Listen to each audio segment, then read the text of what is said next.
Joo, no niin. Tänään me testaillaan tällaisia sipsejä. Niin. Niin nyt otetaan sipsi.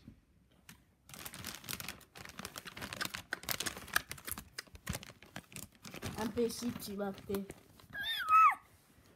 No. No.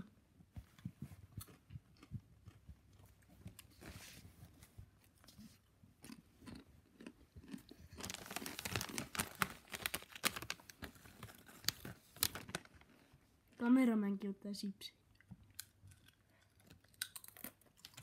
Arvosana! Ehkä 5/5.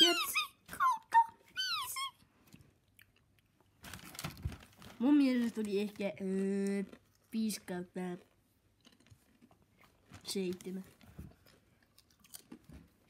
Niin. No, eikä siinä oo muuta sanottavaa kuin tilaa kanava ja kiitos katsomisesta.